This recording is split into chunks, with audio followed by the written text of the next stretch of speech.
in the arena.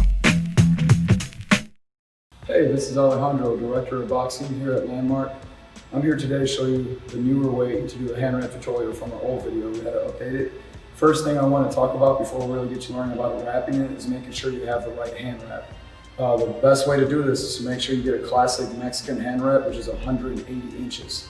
And there's very little difference between 180 and 120 and 108, depending on youth size. So you always want to make sure you get 180 when you start off. Doesn't really matter anything aside from 180 is what you need.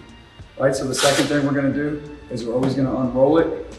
And the first thing you want to do before you start going around anything is most of all of them are going to either have a tag or a side that says this side down. So they're going to put the thumb loop through the front, right? And you want to make sure that you go over the top always, never from the bottom, always over the top.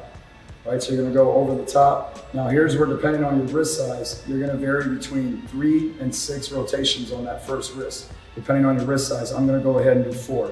So I'm going to come around, see this, and I'm just going to do it twice, 3 times, 4.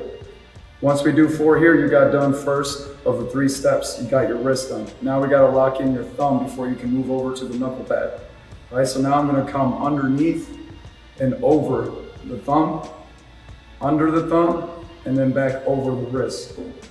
So I did that, and I'm going to cinch it down. It's very important that you always try to keep your palm facing down and in front of you, right around your chest the whole time when you're learning how to wrap your hands. If you turn them up as you're learning, you're going to get confused on what direction you're going. So you always want to keep it face down. You always want to keep your fingers spread out. So I'm going to go over my thumb one more time, over the thumb, under the thumb, over the wrist. All right, cinch back down. Make sure that it's not loose, so you always want to cinch it after those key 4 around the wrist, 2 around the thumb. Now we're going to move up to the knuckle pad. I'm going to come up over the top, and I'm going to go right where my pinky is, and I'm going to go over the knuckle pad from the bottom to the top. See how I'm doing this? And depending on your hand size, again, you can do this between 3 and 6 times. I'm only going to do it twice. So I'm going to go one more time.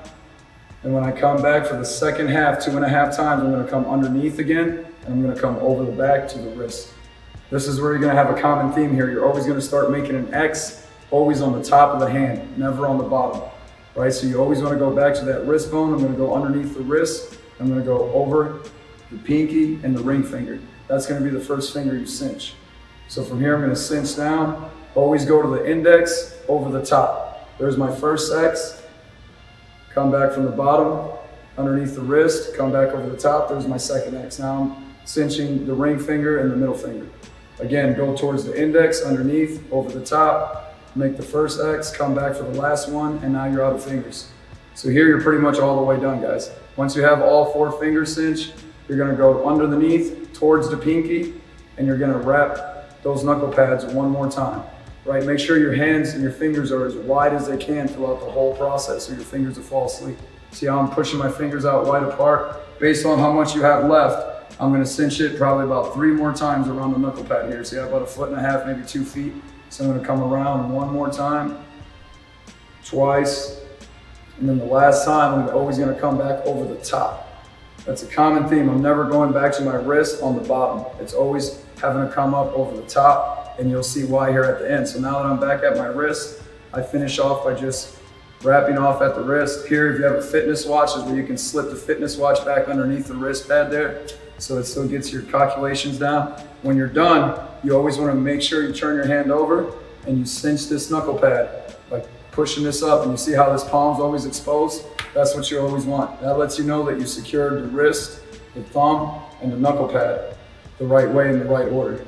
Right, so once you got this down, guys, I know it's confusing at first, but if you follow those steps in the right direction, first the wrist, then you lock in the thumb, then you work on the knuckle pads, you'll always have maximum protection for boxing or for boxing fitness.